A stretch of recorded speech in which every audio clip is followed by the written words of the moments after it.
Dalam nama Bapa dan Putra dan Roh Kudus. Amin.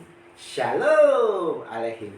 Berjumpa lagi dengan saya pada perenungan hari ini, tanggal 3 Januari 2022.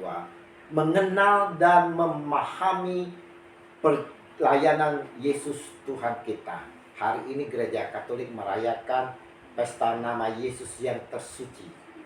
Bacaan liturgi hari ini diambil 1 Yohanes 3 ayat 22 sampai dengan bab 4 ayat 6 dan Injil Matius 4 ayat 12 sampai dengan 17, dilanjutkan dengan ayat 23 sampai dengan 25.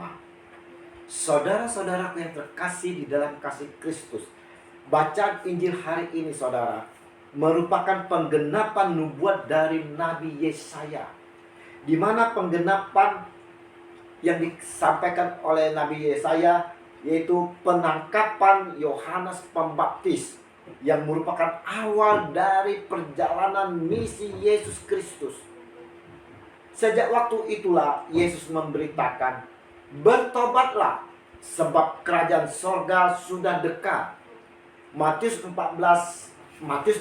ayat 17. Bertobatlah sesuai seruan Yohanes Pembaptis di Sungai Yordan. Nah, saudara-saudara yang terkasih di dalam kasih Kristus, secara pikiran manusia saudara, pasti kita akan berpikiran dan berkomentar, kok berani-beraninya ya Tuhan Yesus Kristus saat itu berseru-seru bertobatlah. Padahal Yohanes Pembaptis pendahulunya ditangkap oleh penguasa saat itu. Ini tidak menyurutkan niat keberanian Tuhan Yesus untuk memberitakan Injil saudara, karena ia percaya penuh kepada Allah Bapa yang mengutusnya. Nah, saudara-saudaraku yang terkasih, bagaimana dengan diri kita yang juga diutus oleh Yesus Tuhan kita saudara? Adakah kita mau maju melangkah untuk menjalani perutusan? Walaupun sekitar kita saudara banyak yang menolak kita, ancaman-ancaman di mana-mana terjadi. Bahkan saudara, untuk beribadah pun kita dilarang. Masih maukah kita melangkah maju untuk mewartakan Injil ini saudara? Memang ada tantangan yang berat saudara. Namun sama seperti Yesus Kristus Tuhan kita yang tidak gentar, begitu jugalah seharusnya kita saudara. Mintalah bantuan Roh Kudus untuk memberi kekuatan agar kita dimampukan untuk menjalani perutusan ini saudara.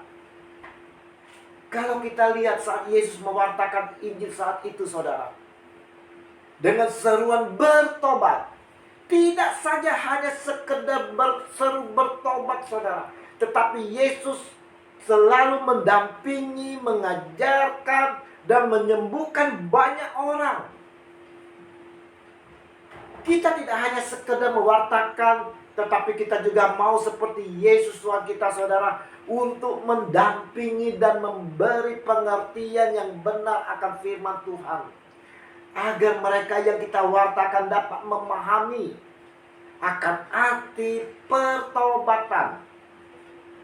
Karena bertobat berarti berbalik kepada Allah. Maka ini pun dapat diwujudkan oleh mereka yang kita wartakan.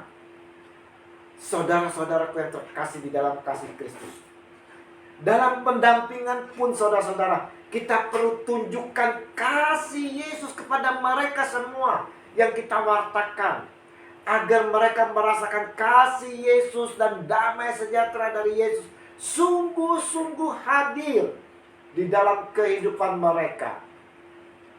Nah, saudara-saudara terkasih, dalam Injil hari ini kita melihat bagaimana Yesus Tuhan kita dalam pelayanannya tidak duduk diam saja saudaraku yang terkasih, tetapi mau berkeliling mencari jiwa-jiwa yang tersesat, yang mengalami kegelapan, yang putus asa, yang mengalami sakit penyakit, jiwa-jiwa yang di penjara, yang disingkirkan. Yesus mau turun langsung saudara-saudara kepada mereka dan mengulurkan tangannya kepada mereka. Untuk apa? Agar mereka terhibur dan dikenyangkan, mendapatkan pengharapan, kesembuhan, bahkan kesembuhan ilahi yang hanya datang daripada Tuhan kita Yesus Kristus. Apakah kita juga mau melangkah maju, saudara, untuk turun langsung merangkul saudara-saudara kita seperti yang disebut di atas, saudara? Adakah kita dengan penuh kerendahan hati dan penuh kasih mau mengulurkan tangan kita kepada mereka, mau merangkul mereka semua, kita bawa kepada Tuhan kita Yesus Kristus? Perenungan hari ini, saudara-saudara, mau mengajak kita semua, saya dan saudara, untuk mengenal dan memahami secara utuh akan pelayanan Yesus Tuhan. Dengan mengenal dan memahami, saudara-saudara, maka kita pun mau bertindak seperti apa yang telah Yesus Kristus lakukan. Karena saudara-saudara, kita mau serupa dengan Dia, Tuhan kita Yesus Kristus. Agar kita dimampukan, saudara, mintalah selalu urapan baru dari Roh Kudus yang selalu membimbing kita kemana saja kita melangkah, kemana saja kita diutus. Mintalah kepada Roh Kudus hari demi hari, setiap pernafasan kita. Berkat kasih Allah yang besar di dalam putranya Yesus Kristus dan bersama Roh Kudus selalu menyertai kita. Amin. Dalam nama Bapa dan Putra dan Roh Kudus. Amin. Shalom Aleichem.